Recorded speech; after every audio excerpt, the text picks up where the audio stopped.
Welcome to Frequency Matters, the RF Microwave Update series. I'm Pat Hindle, and I'm here with my co-host Eric Heim. Happy New Year to everybody. If you missed our annual holiday episode, please go back and watch it, and you can find out what our favorite holiday movies are and see some AI mixed in with that. So in this episode, we're going to cover our January radar and antennas themed issue.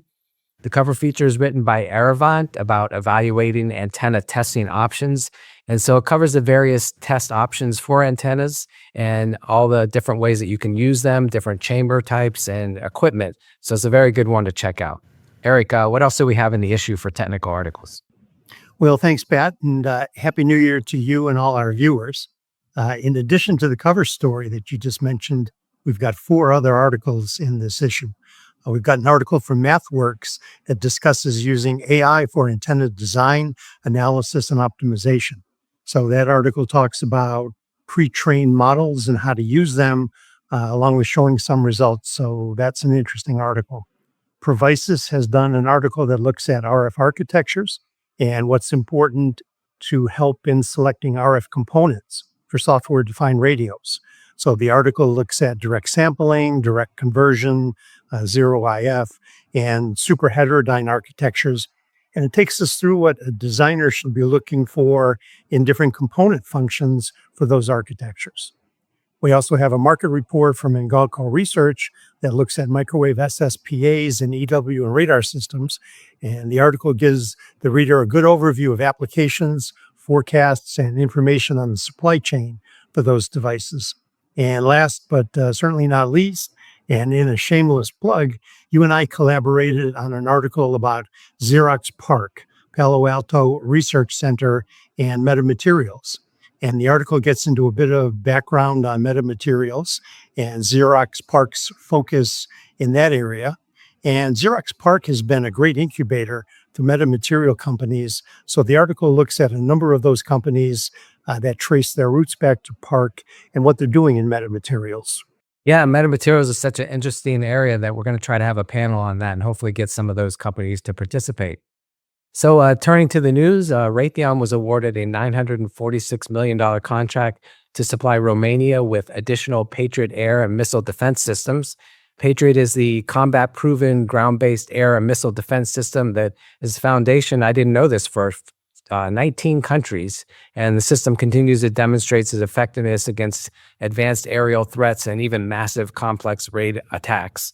And I remember back in the early 90s, they were kind of questioning its effectiveness in the Gulf War against those basic Scud missiles, which weren't considered that advanced back then. But look at today, it's still going strong, and it's kind of a highly valued defense system worldwide. So pretty amazing transformation there. And then going into CES that took place this week, I saw that EchoStar Mobile announced a strategic partnership with Murata Manufacturing and Kyocera AVX to bring a unique satellite IoT connectivity solution to the European and North American markets. Murata and Kyocera AVX both showcased this new connectivity device at their booths.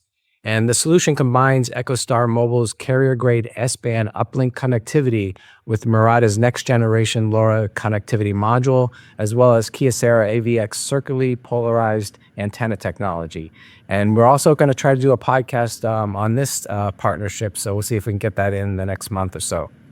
And also at CES, for the first time in the U.S., Rohde & Schwarz showed off the new innovation in their automotive radar testing with their new Rohde & Schwarz RAD EST automotive radar tester.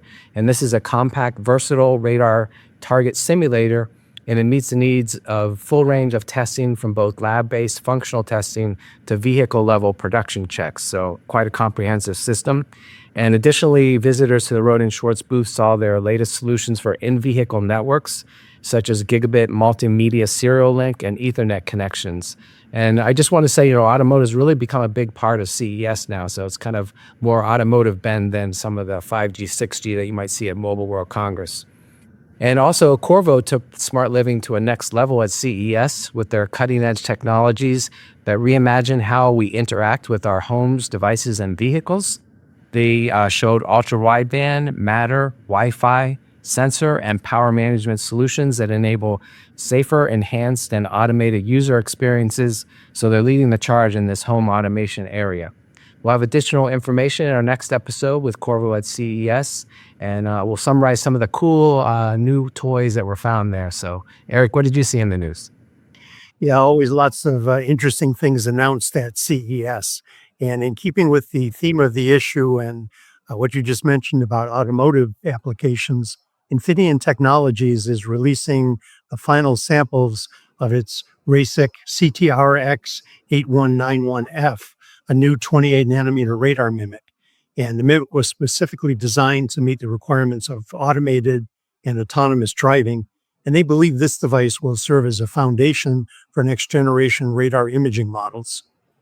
The U.S. Space Force has initiated a program called the Resilient Global Positioning System to quickly engineer and manufacture GPS satellites to augment the existing 31 satellite U.S. defense constellation and enhance redundancy in the U.S. defense satellite constellation.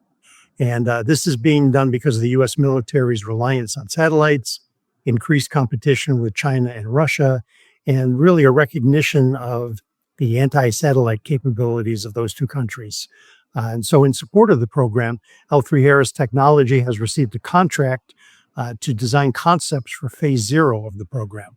So while the details of L3's involvement are sparse in the release, I think this is an interesting development to keep an eye on. And so turning to events, I'll be heading to DesignCon at the end of the month, and I'll be heading out to Mobile World Congress in early March. And so for 2025, Microwave Journal has a great lineup of online panel sessions scheduled. So I just wanted to run down those quickly. March 28th is AI and RF. May 8th is Metamaterials. June 5th is Satellite and Space. September 17th is on millimeter wave. October 8th is New Technologies Driving Military Radar. And November 12th is 5G, 6G advances. So if your company is interested in participating on any of these panels, please let me know. Eric, how about you for events? Well, not immediately, but in March, I'll be heading to the Satellite Show, and our February issue will be distributed there. And just to give you a brief preview, our cover story in that issue will be on transparent antennas. And we also have a couple of interesting reports covering the radio market and radio towers as we head towards 6G. And that wraps up this episode. Our sponsor is RFMW. RFMW is a technical distributor of RF and microwave products and now power management products. When you start your next design, consider their multiple product lines. And remember that as an industry member, a subscription to Microwave Journal is free, so please visit our site and subscribe today if you're not already a reader. And please like us on YouTube and hit subscribe. Thanks for watching this episode, and please join us next time for another Frequency Matters.